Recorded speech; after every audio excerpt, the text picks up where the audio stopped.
what we're going to go over today is command line, Git, and GitHub. I found that these have always been kind of a barrier of entry into the world of tech, and it definitely was something I struggled with when I was learning how to code and trying to go on interviews. And it was always like one of those unwritten rules that you just have to know how to use command line, how to use Git and GitHub. And it was such a struggle because I didn't know how any of that stuff worked. So what I will have you do right now, if you want to follow along, is to make sure you have Git installed. The way you can check for that is to open up a terminal or a bash or shell, whatever you want to call it, and you can so I'll do that here, and I'll open this up, and let me make this bigger. And what you can do is just say where Git, and if it lists anything, then you probably have Git. If it lists nothing and it's like, what are you talking about, you'll want to download Git. And so the way you would do that, just go online, you just go to, like download Git basically. The first one is Git -scm, and this is what you'll get. Just download that and you'll be good to go. I think your computer, your operating system, whichever one you have, is able to give commands to your computer more directly, and that's usually done through some kind of terminal that is very low level. But like Windows, for example, has the command prompt, but the commands, like the command line commands, are more akin to what Linux and Unix is going to be using. And so Git bash, which is going to be what part of the download, that it basically kind of simulates what a Linux command would be like. So you're able to make Linux-like commands on a Windows machine. And I believe the same thing happens for Mac OS as well. So make sure you have that downloaded. And once you do, make sure to open up Git bash, which should look something like this. By the way, when you're downloading, if it says anything about like add this to your path, make sure to say yes to that. You do want it as part of your path. Okay, so we're going to go over some real basic command line commands here, as well as kind of understanding what's going on. And so one of the first commands I'll show you is how to clear your screen. Sometimes it gets a little messy. So on my computer, I'm going to press Control L, which will clear the screen. I think on Mac it's Command L. And that's, really nice command just to know how to clear your screen. The next thing I want to go over is kind of just like understanding what's happening, because this is, again, very confusing when you're in this like black screen of nothingness, like what's going on. I don't know what this is, but it's very akin to what you're maybe used to when you're on your normal graphical user interface, or GUI, which is really nice nowadays because we have a mouse, you can click things, you can do things, and here I have my Explorer. This is in Windows Explorer. I think Mac has something else, but it's very similar, where you can kind of see the files on your system and kind of navigate, right? So this is really nice to have, but when you're in this black screen of nothingness, what's going on? Where are you? So the first thing, another command, very basic, is to know, basically asking where am I, which is CWD, which is not correct for this. So it's PWD is also another command. It's very similar. CWD means current working directory, and PWD means present working directory. And so the place I want to go is actually a folder. I'm gonna go into my glitch failure folder, because I'm making a video for glitch failure. And so I want to go to my documents and the glitch failure folder. How do I do that? So right now I'm at the root, so that's kind of a weird place to be. So if you look at the upper left of your keyboard, you have this like little tilde thing, little squiggly line. And so if you do CD space, the little squiggly line, that will actually bring you to what is your kind of like home directory, not the root, which is like the furthest back you can go on your system. It's like at the very top level. You don't really want to be there generally. That's where like hackers want to do their stuff. But we're kind of more at the lower level here. We just want to go into my documents. And so the home folder is basically like me as the user. Where's my home folder? And that's what I'm seeing here. So if so CD, by the way, is a command. It means change directory. So the directory I want to change to is my home, which again, the tilde just represents wherever that is. I don't have to define that. It's already kind of predefined. That's why I don't need to like type anything in there. And so I can kind of list out the stuff in my home folder by typing ls, meaning list. So this is what we see here. And I do want to let you know that this is a bit of a security problem, because I'm basically showing the world what my directory on my computer looks like, but I'm okay with that for now. Hopefully no one hacks me. Please don't do that. So what we see here is a lot of folders that we're familiar with, like documents, desktop, downloads. These are things that I am very familiar with, as well as many of you will. But the thing is, we're used to this in the GUI, right? Because in our like file explorer, we're used to seeing that stuff. So I'm gonna actually go back just to kind of show you what this looks like. So if I go back here and I go to my documents and I go one more out to the PC, we see that this is the kind of the same stuff that we're seeing. Now we're seeing other things, mind you, right? Like if I go back here, we're seeing some of this stuff that we're not seeing in the file explorer, because the file explorer is showing you like the nice pretty stuff, whereas in command line it's just showing you everything. Like this is showing you the nuts and bolts. Okay, so you're seeing things that you're kind of not typically going to see, or you're not supposed to see on the GUI. Right now, on the left and the right, we are at the current working directory. We're both at the same level in the folder system. So what I'm going to do here is I'm going to, in my GUI, I'm going to click into my documents folder. And I see all these files in the documents. Now I'm going to do the same thing in the command line where I do CD, I'm changing directory, space does matter, and I'm going to go to my documents folder. And notice I'm going to put DOC, and I'm not going to finish it because I'm going to press tab, because there's something called autocomplete. So tab is something that you're going to be pressing a lot when you're coding. So tab autocomplete is a beautiful thing. Definitely use and abuse it. And that makes my life a little easier. So I'm going to press enter. And now you'll see that it says, okay, you're at home / documents. I'm in my documents folder. How do I know? I can press LS and see all that stuff. And you'll notice, if you're keeping track here, all the files here is the same as all the files here. Now I want to go into my glitched failure folder. So I will, click that here. But then also on the other side, here, let me clear my screen by pressing Control L, and then do CD space, and then glitched, and just autocomplete with tab, and then press enter. And now I'm in my glitch failure folder. I can do LS to see what's in there. And sure enough, all the stuff that I see in there, I will see here as well. So hopefully you get an understanding of like how the current working directory works, because it's just you navigating through your folder system on your computer and kind of just being at that location when you're executing code. Where you are kind of matters. So that's kind of why this is important. How you navigate is very relevant when you're in the command line. I'm going to go ahead and close my file explorer there, just because I don't need to see it anymore. I think you all get the point. So those are the really basic commands: CD, LS, listing, and looking at your current working directory. Super basic stuff for sure. I also mentioned before about the other command, which is, I use it fairly often actually, where you say which, and then you list the command that you want to look at, like git. That just shows you if you were to execute the git command, would you even be able to locate that command? Does it exist on your computer? In this case, yes, it does. That's why I don't get an error. Another really basic command is to create files and create folders. So that's what we're going to do right now. So go ahead with me and let's create a folder called Git tutorial. That's what I'm going to be making.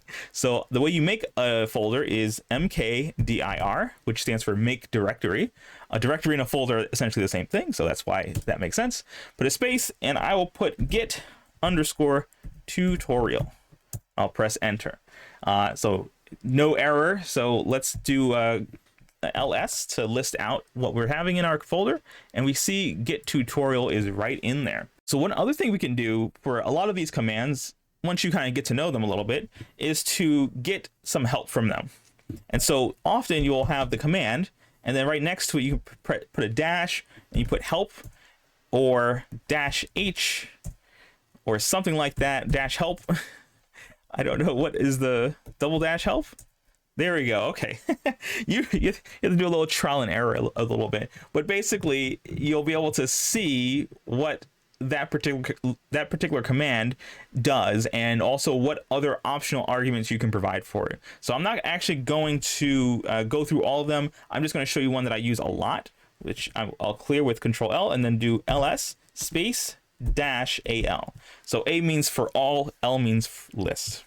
So it comes in like this vertical form, which I like because it's a lot easier to see and kind of like parse out what I'm looking for. And so what I see here is that I have my git tutorial right there for sure. So I'm going to cd space git, and I'll autocomplete for tutorial, and I'll enter into that. And so right now we're inside of the git tutorial folder on my computer. You might think, well, if I press ls space -al to list everything in the folder, you might intuitively think, hey, there's nothing in here. Let's see what happens. We see we actually have some stuff, which is kind of weird, right? Because we just made an empty folder. Why is there anything in here? What is in here, first of all, is this like period, and then this like double period. And that's a kind of weird thing because there shouldn't be anything in here. What are those things? those are just references that allow you to move in and out of that particular folder. So the double dot means the previous folder. It has a reference to its parent. You can kind of think of this as kind of like a tree with like node structure, right? This is maybe familiar territory. So basically you're allowed to like navigate back if you needed to. So if I do cd space double dot, that basically says go back one. And that brings me back out to just the glitch failure folder. And if I cd back into the Git tutorial, I can also do cd space dot dot with a backslash. So go out one, and I can press double dot again to go back even one more. And so you can kind of like chain these together if you really wanted to. One interesting thing is hackers will often cd and then do a lot of this, do a bunch of these, because as you can always go as back as you want without any error. So you can potentially go all the way back to your root and just keep going, but you can't get further than your root. And so that's one hacker way of like getting to the root of any directory. Not that you should be doing any of that stuff. Anyway, let me get back into my glitched failure and then Git tutorial folder here. So I'm going to go back in there. And then another thing is to consider, what is a single dot? What is that for? The single dot is a self-reference. So if I do cd, so first let me like ls in here. So I'm actually in the Git tutorial folder. And if I do cd with just a period, well, that doesn't do anything because it's just a self-reference. It maybe seems silly to have a reference to yourself, but that actually does come up fairly often about how you maybe want to import a file or a folder and you want to have actually a self-reference. It's actually a very relatively useful thing to have. So that's why that's there. So even though we have an empty folder, we still kind of have some things going on with it. Okay, so let me clear with Control L there. And the next thing I want to do is start making some stuff happen. We made a folder. Now let's try making a file. The way you make a file is with a kind of oddly worded command called touch, T-O-U-C-H. Put a space and then you put the name of the file. And I'm going to say, let's call this the readme file, readme.md. The file extension you give it, it can be whatever you want.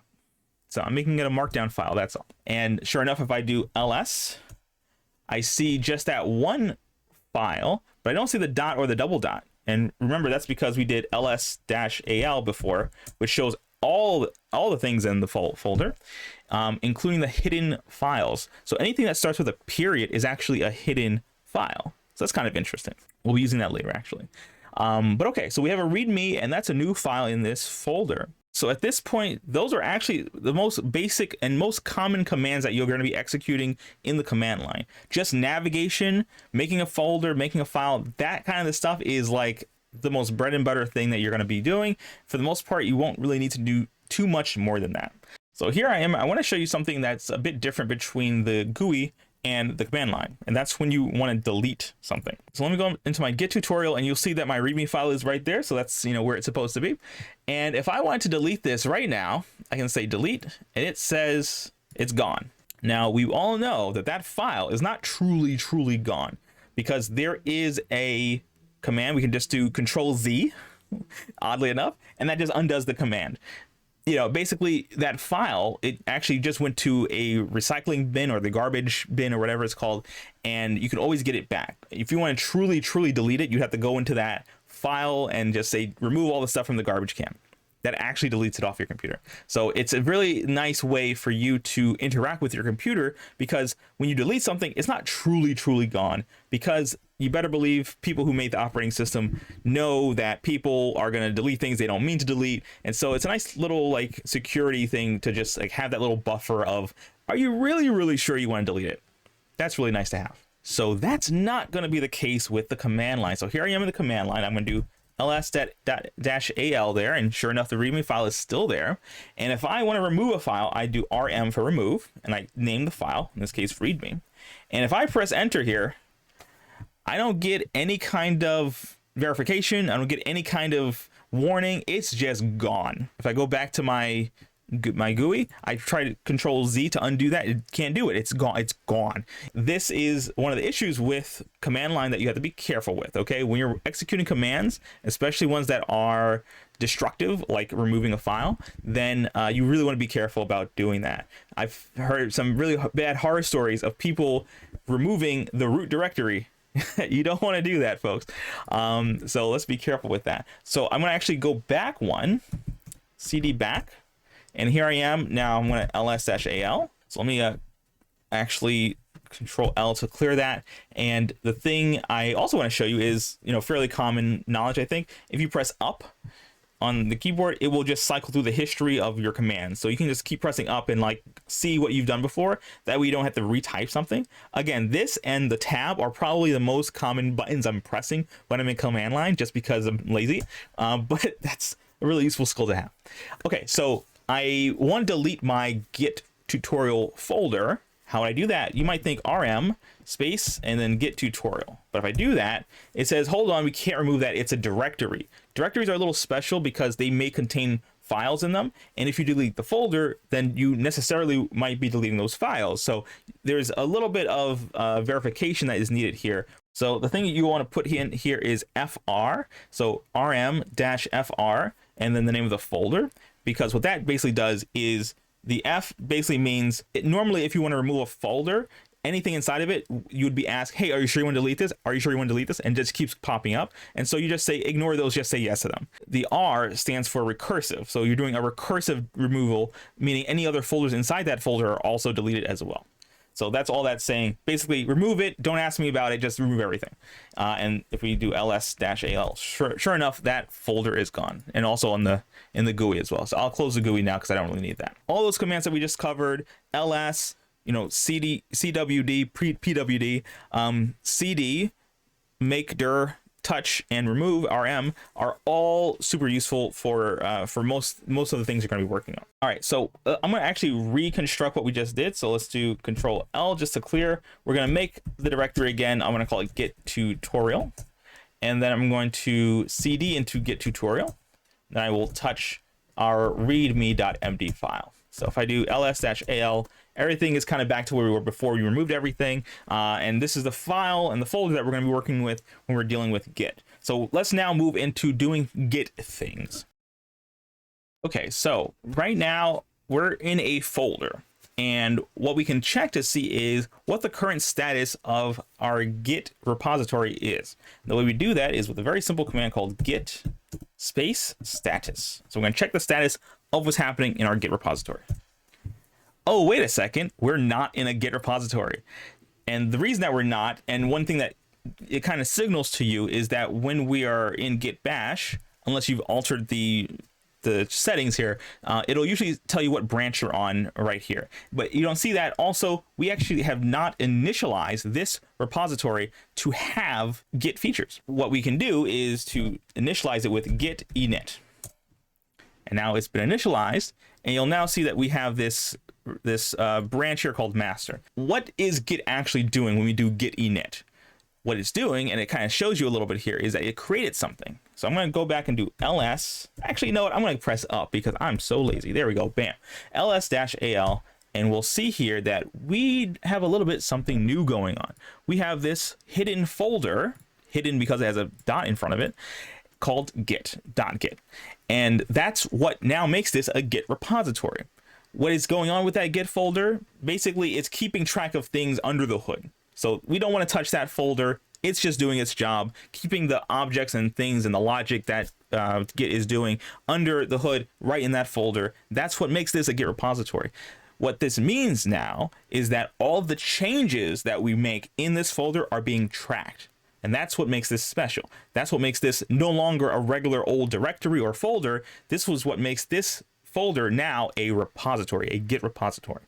Meaning it's having all the changes that we do to it, all the files that we change or add or remove, all that stuff that we do to it is being tracked. Now we can do git status. And we see it says, well, hold on, we're on this branch. We have no commits yet. There are some untracked files. Readme.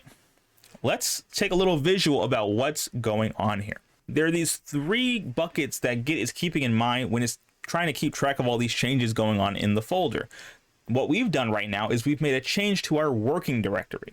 We've added a file called readme.md. It also has this thing called a staging area and a commit history. The thing is, right now, we don't have a commit history. We don't even have anything in our staging area because this is a completely new directory, right? So basically what this is saying is when it says, hey, you have some untracked files, what that's saying is Git has never seen this file before, which is true. It makes sense. It doesn't exist in the staging area, and it definitely doesn't exist in the commit history. Now, the thing to keep in mind is because this file is not being tracked and it doesn't exist in the Git history at all, the commit history, if this file were to be deleted or changed or just gone for whatever reason, then we have lost that file for good. And that's one of the issues when dealing with hard files. And this is also the reason why you would probably want to have some kind of version control. If there's anything that happens to your current file, then you're basically screwed, and that's not a good thing. So this is maybe something that we say, oh, this file is super important. We want to make sure to keep track of this. And so the way we want to do that is to first move it over into our staging area. So how we do that is we do a command called git add. And we can be really specific by putting in the file name. And so I'll do that right now for argument's sake here. So git add. And now let's check out git status. You'll see here that it says, oh, hey, hold on now. No commits yet. And we now have this thing. You can see the color is green now. It says, hey, we have a new file. Ooh. And we're also able to like unstage it, and that's what we're going to talk about in a second. So basically what's happened is we've just added this file. That's what the git add command does. We've added that to our staging area. So if I take this is basically what happened. Git just basically copied it over here and said, hey, this thing is now in the staging area. This is basically a place where we can kind of toy with and kind of figure out what do we want to have in our commit history before we actually do the actual commit. So the way I like to imagine this as an analogy here is like, this is sort of like the boyfriend-girlfriend state, okay? You're just kind of seeing, is this going to work out? I don't know what's going on. And then once you hit commit, then you're actually marrying, you're marrying this file, basically. You're committing to it, and it's going to be added to your commit history. So that's like kind of the what's going on here. I'm okay with this file, so let's definitely add this to our commit history. We want to commit this. We have a command called git commit. Now, if I press enter here, it's going to say, well, hold on a second. You need to do more. You need to give me a message. So I'm actually going to exit out of this because I don't usually go through this way of having a text editor open up for me. So I'm going to exit out of it, and you see it says like aborting because you don't have a commit message. Every commit has to include some kind of short message that goes with it to kind of describe what that commit has going on with it. Typically in software development, this means that you maybe added a new feature, you fixed a bug or something, you did something, you changed the code somehow, and you need to describe what that is. And it's really important that you are somewhat descriptive with this and don't just say work in progress or just, committing code or something like that. It's not helpful to just repeat yourself over and over again because it doesn't make the commits unique enough so that when you go through the history, which you will be doing, or worse, someone else is going to be doing it, then you want to make sure it's actually kind of describing what's going on. So the way I typically do this is do git commit. I do a -m, so space -m space, and then the message within quotes because it's a string. So here I'm going to say adding readme. I press enter. It says, okay, we're committing these things.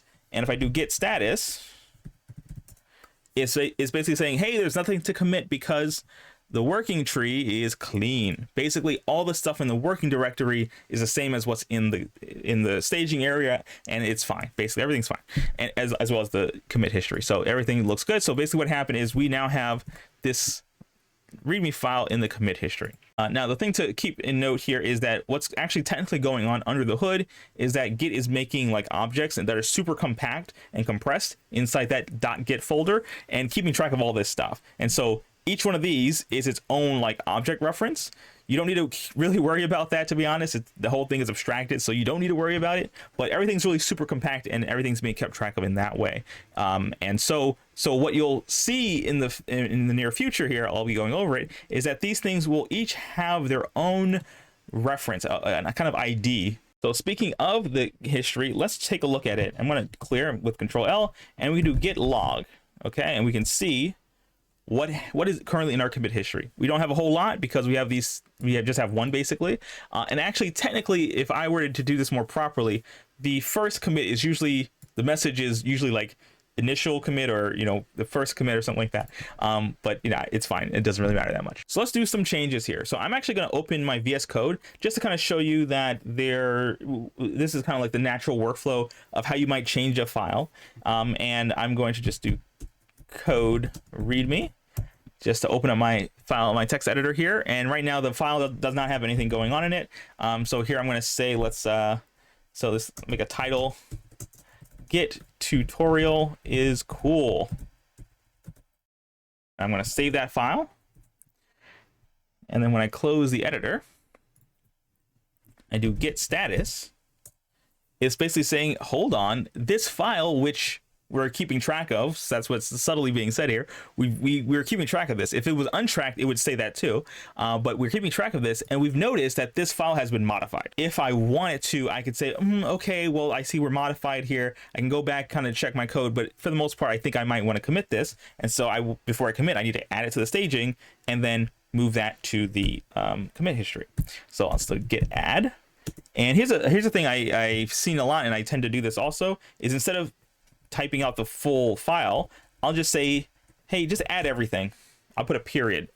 Git add with a period. That period means just add everything that's different here, basically. And that's saying the same thing. So git status now allows you to see those changes. I'm using git status a lot because it's safe, it's non-destructive, right? It's just, you can always type git status. There's no harm in doing that ever. So git status is something I use a lot just to really verify if I understand what's going on. So right now, I'm going to go back to my board here, and I'll put like a little symbol. There has been a change to this file, but it's not reflected in the staging area or the commit history, and we just added it to the staging area, so that's what we have here. So all this is saying now is, it's in green here, it's saying, okay, well, this is a little different than the commit history, between the staging and commit history.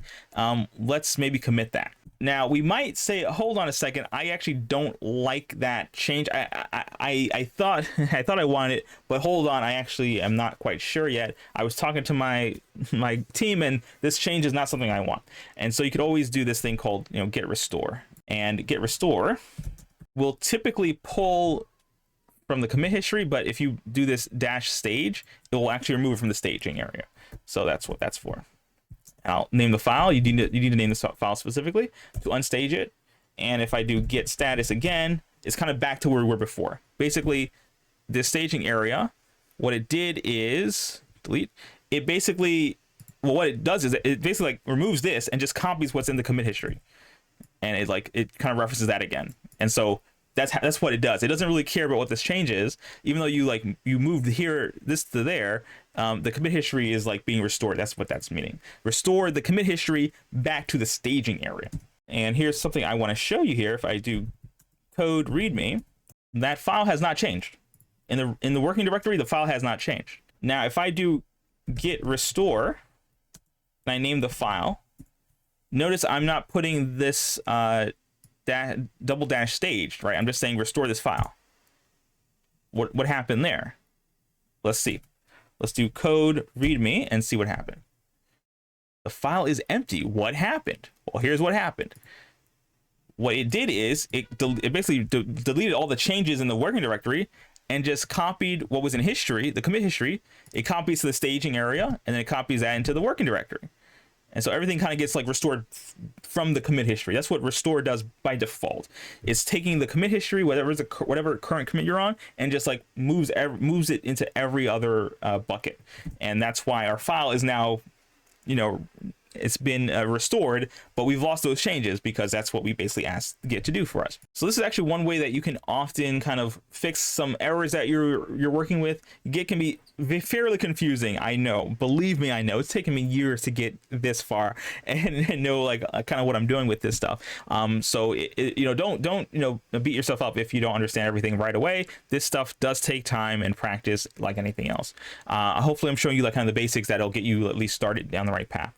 I do want to do two more things here. I want to add some more files and folders and things. So let's make sure to do that. I'm going to clear my screen here with Control L, and then I'm going to do a touch with a file. Let's call it blah.js. So we have a JavaScript file, and then I'll do touch with I don't know, grow.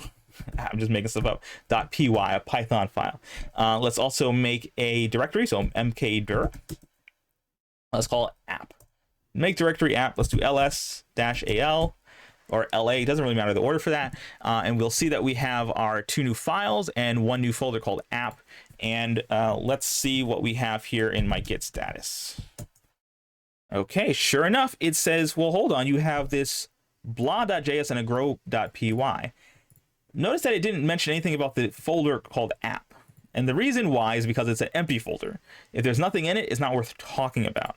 So that's one small thing, that little caveat there. But I will add something to it. So I'm going to do touch, and I'm going to name app \, and then that basically, when I do touch and I make the path explicit, then it will put the file in that folder. And so the folder, the file I want to make is index.js, let's just say. And sure enough, it's there now. And if I do git status, I'll just press up to do that, and I'll press enter, and sure enough, oh, it's saying we have these two files and we also have this folder. It's not going to bother mentioning the files in the folder because that's kind of implied. It's a recursive thing, so it doesn't really matter how many files are in there, right? It's like, hey, here's a new folder including all the files. If I want to be really explicit, I can add files individually by doing git add and then do the path of the file. I'm not really going to do that right now, but you know how to kind of work that, I think, at this point. Okay, so all this stuff looks good. I'm just going to add everything. So I'm going to do git add period to git add everything, and then do git status now that we've added everything. And sure enough, it says, okay, we have a new file. It shows you the full path for each of those files. And then blah, grow, and app. So I'm going to actually kind of mirror that in my visual. All right, so we just added these new files and folder to the working directory, and we just did a git add. So what's going to happen is the staging area is going to be kind of like removed, and we're just going to copy all the changes from the working directory to the staging area. So that's what that is. So nothing has been committed to our commit history. Now, if I want to say git commit -m and I put a message, I'll say, you know, adding app. Oops. And sure enough, what's happened there is we've now added to our commit history. Here's the thing though, the commit history is not like a stagnant thing. It's like a tree that's growing. And so when we add to the commit history, we're just like adding on to a object reference that we're now pointing to, essentially. So I'm actually going to expand this, kind of shrink this one down. Okay, so this is what our commit history now looks like. Now I'll notice here that we still have a reference to our original commit. It's still there, it still exists, but now it's pointing to the next commit in its history, which is the new one that we've basically created. So this whole object now exists in our history, and that is essentially the current commit that we're on. And I'll show you that in Git now. So if we want to see what happens, well, first we can do git status. That's always safe. We notice that there's no difference between our working directory and our git our current commit that we're on, so that's fine. If I wanted to look at the log, I do git log and see what's going on. I could also check, if you want to look at this, you can also see it all in one line. So do /one line, and that shows everything on like one nice line. If you have a lot of commits, this is kind of nice to see. But here's what we're seeing here. We have our original commit, and I'm going to note that this is our reference here, our SHA, as this is the SHA that we're talking about, and this is the new SHA that we're on. So this is going to be worth, you know, kind of keeping track of here. Okay, so I'm just going to keep note of that. These are the particular SHAs that we're referring to. This is our way of uniquely identifying each commit. Okay, so what it's saying is this was the previous commit, and the current commit is this one. And it's the way we know it's the current one is because we're saying the head, or the current reference that we're looking from, is pointing to this particular branch at this particular commit. Now, I'm not going to go into branches during this time just because branching gets really complicated real quickly. For the most part, I'm just going to stay on this idea of what's called the master branch. Sometimes you'll also see what's called the main branch. Given the name master, the word master has some connotations that we probably don't want to have.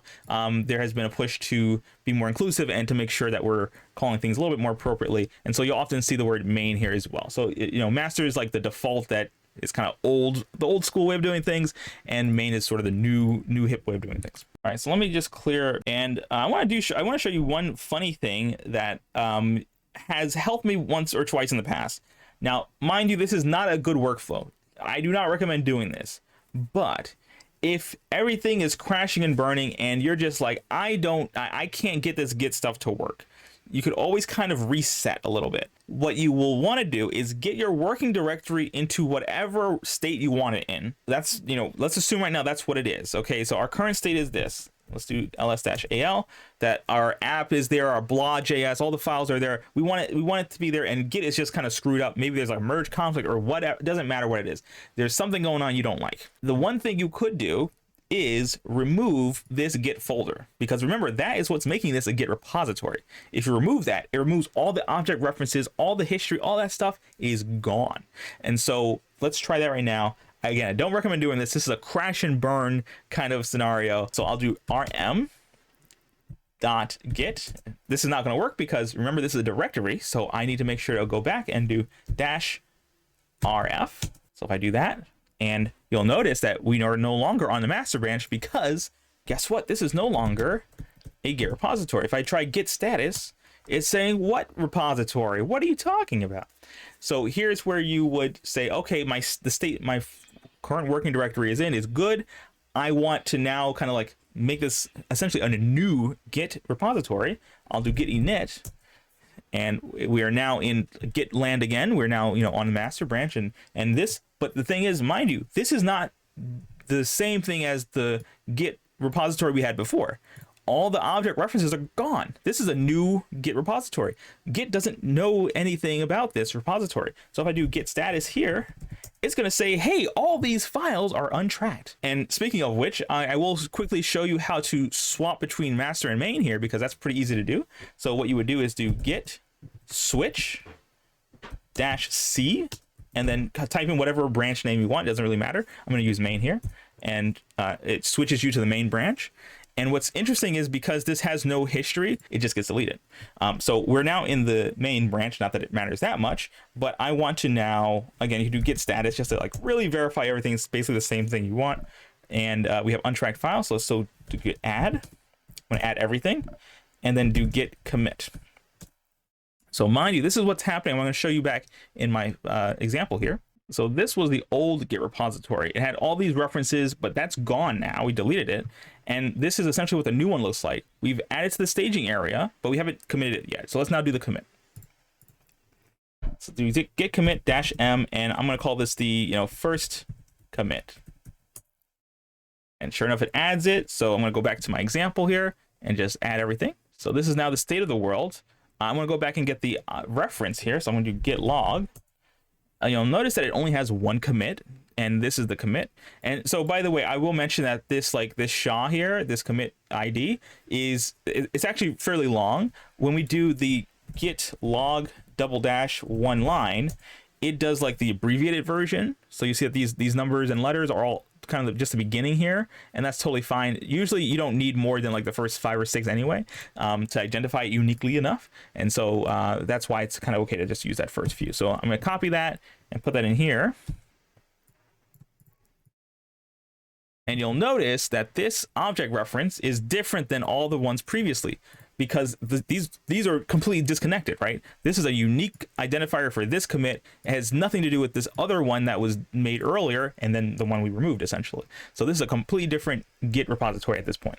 We went over some really basic commands here. We talked about git status. Well, first git init to actually initialize. Git status, obviously. We do git add as well as git commit. Those are super basic. The most common ones definitely are those 3: status, add, commit, very frequently used. Also git log to kind of see where you are, and restore I've used as well. So I did showcase git restore as well. We're gonna now branch a little bit into GitHub.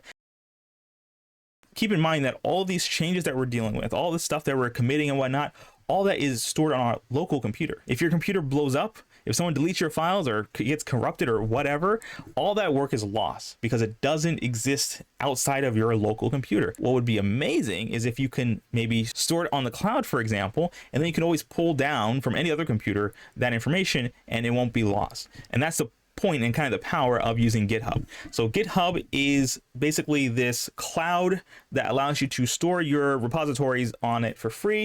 It has been, I think, bought out by Microsoft at this point. So thanks, Microsoft, for still allowing it to be free to use. And you're actually allowed to make your repositories public and private. You used to have to pay for that. So it's a really useful tool to have. It's definitely cool because you can add your projects and your portfolio on there and basically showcase it to potential employers. So definitely important to have if you're going into tech and like becoming a developer, that kind of thing. I'm going to be using this as our example repository. So let's do ls-al here.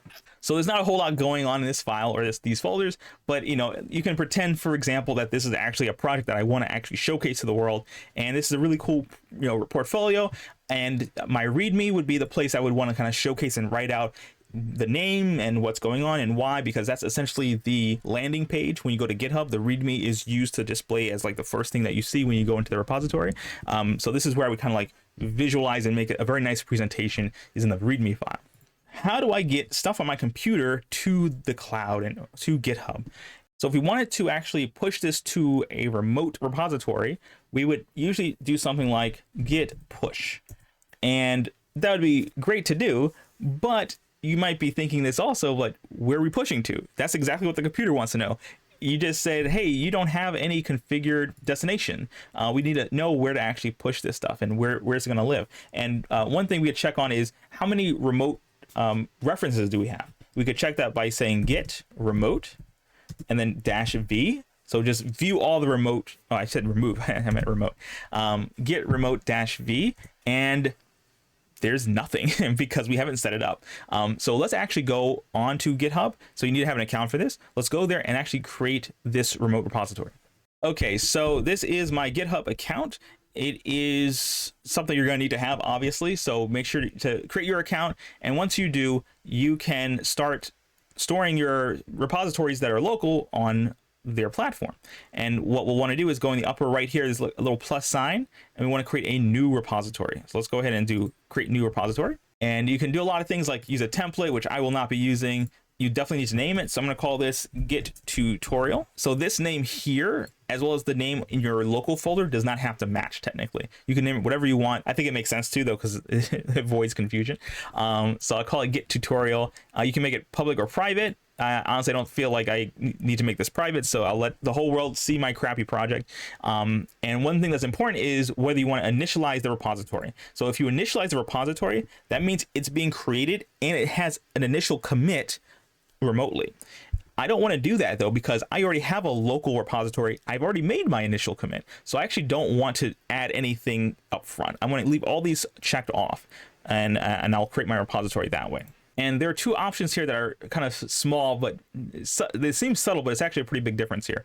There's the SSH version and there's the HTTPS version, okay? So the HTTPS basically means when you push to this repository, log into your account as if you were logging into this website that you got into. You had to log in to get here, right? Your profile and whatnot. Like basically every time you push, you'll need to log in to actually do anything.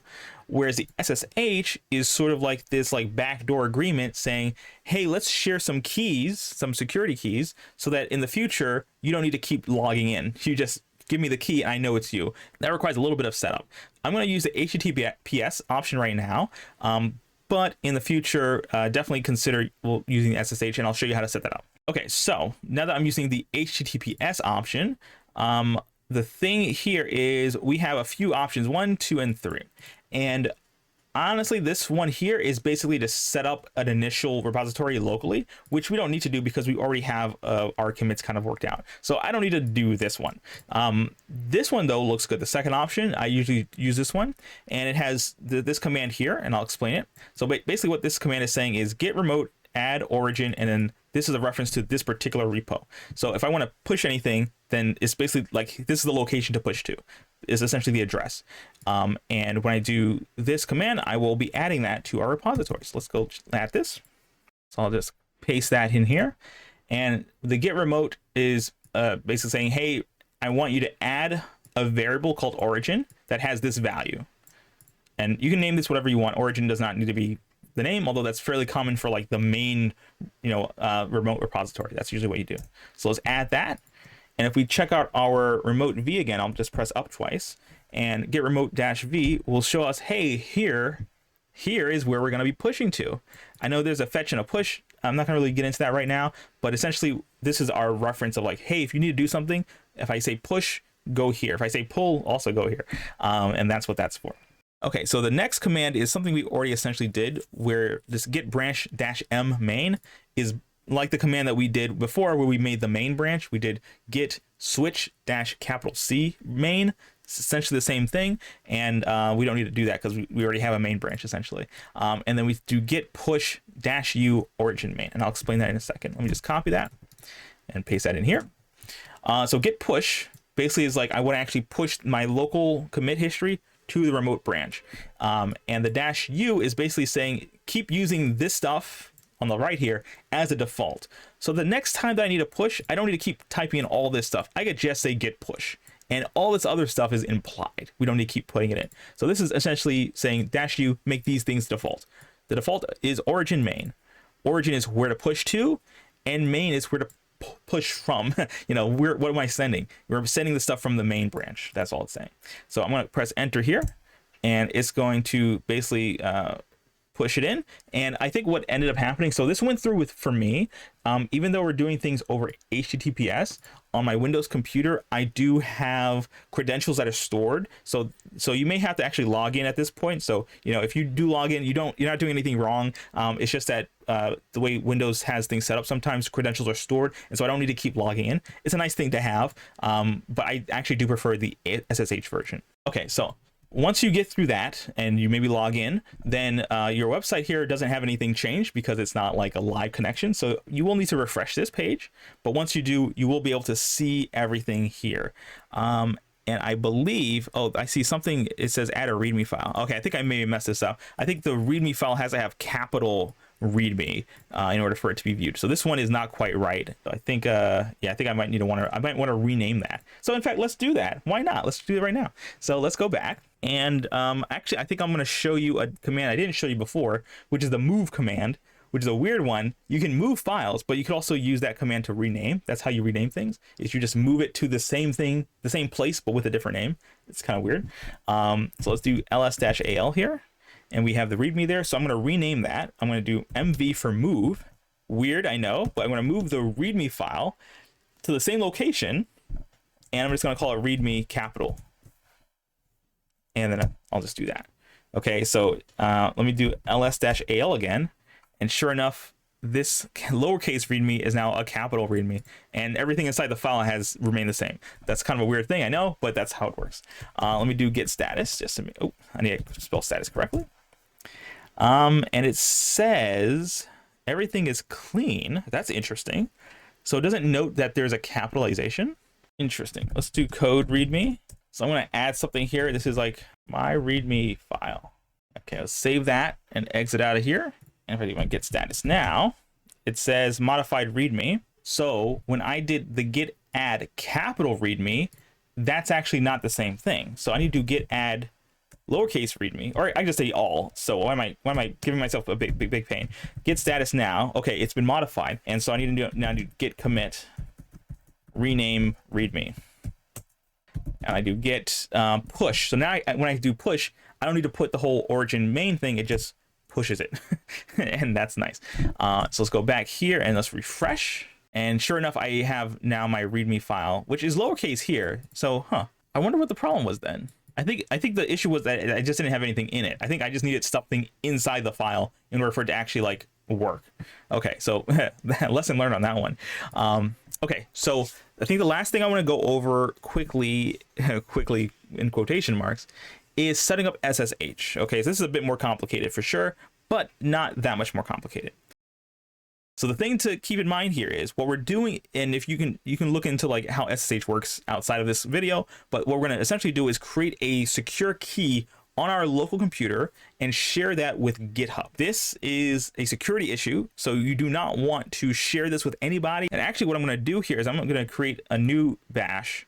So I might open up a new one. Okay, so I want to keep like two screens here just because I don't want to get out of this one on the left. So this is me still in the repo, so I don't want to get out of that, just so that it's like a little less confusing where we are. On the right though, I am going to work in a different way here. I'm going to do cd, I'm going to go tilde, and then backslash here. And so now I'm at like my home directory where my user is essentially. And the thing I want you to check for is to see if there is, and you do ls-al or la, it doesn't matter, which might be a little hard to see, but basically if you go all the way up here, you're looking for the hidden folders, dot folders. And the dot folder that you're looking for is .ssh, okay? So if you have that, great. If you do not have that, just create it, okay? So do make dir. You might have to, I'll just clear, make dir .ssh, okay? If you don't have it, just make one. Okay, that's all you're doing. I happen to have one, so I'm gonna do, I'm just gonna cd into .ssh. Okay, once you make yours, cd into the SSH, okay? Now I have some stuff in here already, ID, RSA, and .pub and all that stuff. So I already have some stuff, and so because I already have SSH set up for my GitHub, but it doesn't really matter. You can set up as many as you want, so it's not like that bad. All right, so next I'm actually just gonna go through the GitHub setup SSH setup here, and I should say, so generating a new SSH key. So this is where you would go, and here is how you would do that. Okay. Oh, this is interesting. This is a bit newer. This is a new algorithm. Okay, that's interesting. New algorithm then. Okay, so I'm going to be copying this and going back to my SSH folder, and that's where I would paste this. You're basically running SSH-keygen, so it's generating a key, and it's using this particular algorithm, the ED25519. I don't know what that is. And then you put in your email here, blah@blah.com. Okay, so you put in your actual email there, the one associated with your GitHub account. Okay, you press enter, and it's saying, well, we're generating this key. What do you want to have the file name be? So if I don't do anything, it will call it ED25519.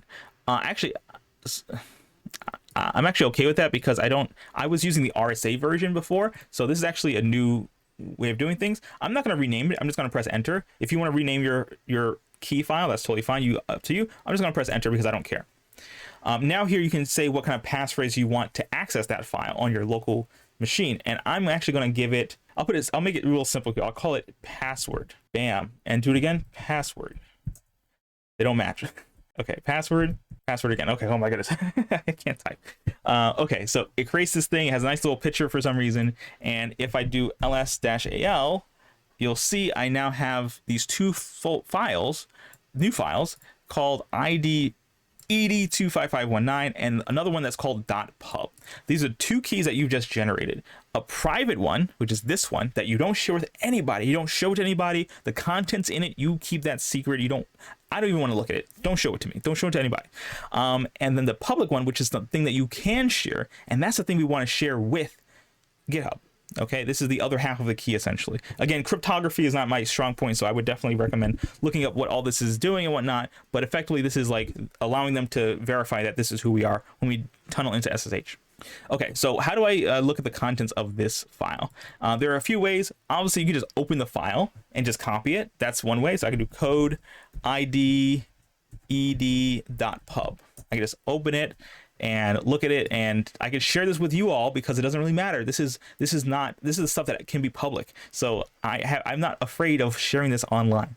So I can copy that, and that's totally fine to do.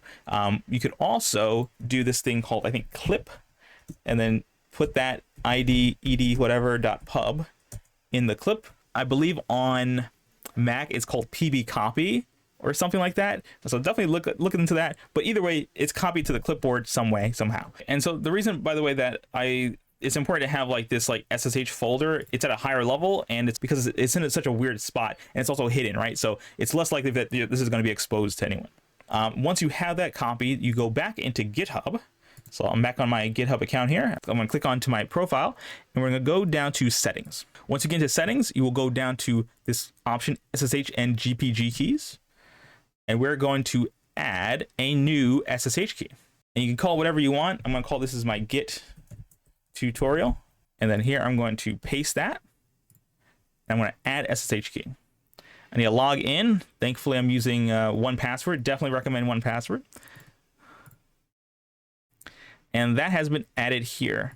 And you'll notice that you have a SHA. There's no way of actually getting back the public key from this point because it's been shared and they have it now securely locked in, and they create a SHA. That's the way you can confirm it using the SHA. But anyway, it's now in the system, and now if I want to use that particular key, I can. So if I remember correctly, that should just work for you all. Let's go back to our repository. and we go back and we go say, go to your, you can hit your profile, say your repositories, and you can kind of see what you've been working on. I have Git tutorial as one. What I'll want to do here is grab the reference here. So right now, if I click on this green button called code, you get to kind of get the reference here.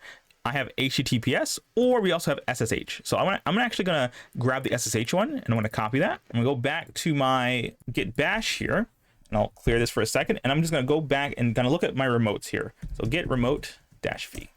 So I have two remotes that are pointing to HTTPS. Totally fine, it's gonna work, no problem. I actually don't want HTTPS, so I'm gonna replace these with SSH. So I'm gonna actually remove the origin reference here. So I'm gonna say git remote remove, and the name of the variable is origin. And if I look at that again, it's now gone. So I need to, now I'm going to like add the right one. And the way I do that is basically what I did last time, which is git remote add the name. I'll call it origin. You can call it whatever you want. And I will paste. There we go. Okay. So then that's the SSH reference. Okay. It doesn't start with HTTPS. That's how you know. And that's what I want to add. So if I look at my remote now, it's now pointing to the right thing. And if I do git status, well, nothing's changed. So I kind of want to like add something just to like add to the commit history. So I'm just going to quickly add a folder or like, add a file just to have something to add. So I'll do touch example.txt and git status. And that's now different. So I'm going to git add it, add everything, git commit, add file. And sure enough, it's committed. So that's committed locally. Now I want to push it. So I'll do git push. Now it's going to give me a problem here because I don't have an upstream set because I deleted the last one. So I now need to do my whole like, git push -u origin main. And now here is, okay, so here's an issue. So it's asking me for me to use my ID RSA. So actually I want to get out of this. Okay, so I'm in a unique situation here. Basically, I have a previously set up SSH. I also have multiple GitHub accounts. I have often needed to reference different SSH keys for each one individually. And so that has caused some issues, but basically the idea is you want to create a config file within your SSH folder. So I'm going to do that now. You probably don't have to do this just because you will only have one key to work with. And so that's kind of automatically set up for you. It's probably going to be assumed to be the default at this point. But if you have multiple keys or you have multiple accounts, then you may want to create this config file. So let's do that here. I'm going to go in my SSH folder. That's where I am. I'm going to do touch config, and then I'm going to code config. Okay. And looking at the code here, it looks like it takes this form. So I'm just going to copy that, put it in there. And essentially it's going to go by host name. I'm going to tab this stuff in here. The identity file here is ID. What was it again? It was ID. Yeah, this thing. I'm just going to copy that. Okay. User Shady Jr. And then the host name is proper. I'm so silly. Oh my goodness. I'm like, what's going on? It's because when I do the config, it's not the public file. It should be the secret file. That's the whole point. So git push origin main. Now it's asking me for the password for this particular one here. Okay, so let's put in the password, which is password.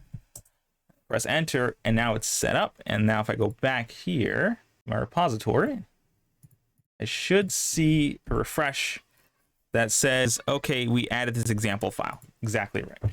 Okay, so that took a while to get to, but that definitely is worth noting here that when you are dealing with multiple keys, and this happens if you have maybe multiple accounts as well, you can have your config file, which I'll open up again here. And basically each host that's different, if you may be working in like GitLab, or you have a company that has their own GitHub account, that's totally fine. You could just specify which domain, which host name you're going to be using. And whenever you see that, hey, use this particular secret. That's what that is. And also maybe you can specify the user. So I actually have another GitHub account. So I would use that other user and then set the key specifically for that user as well, if you wanted to. So that's what that is for, and very useful if you have multiple keys and multiple accounts. If you don't, you probably are fine to just have the one. If you don't have all this stuff going on, then you probably are fine. You'll just be defaulting to that one all the time, and GitHub will know that, and Git and GitHub will know that, and you won't have much of an issue. All right, folks, so I think that is it for today. If this kind of content is what's interesting to you and you want to hear more about it, I can definitely get more involved on the Git commands and also GitHub collaboration. That's something that's actually really, I think, useful. But I mean, it's just starting off. I think just getting your foot in the door, having this basic understanding is what you're going to want and need. And so best of luck on you all. If you have any questions or comments, definitely leave it in the video. And if this is the kind of content you like, make sure to like, subscribe, do all the good things, and I will see you next time. Take care.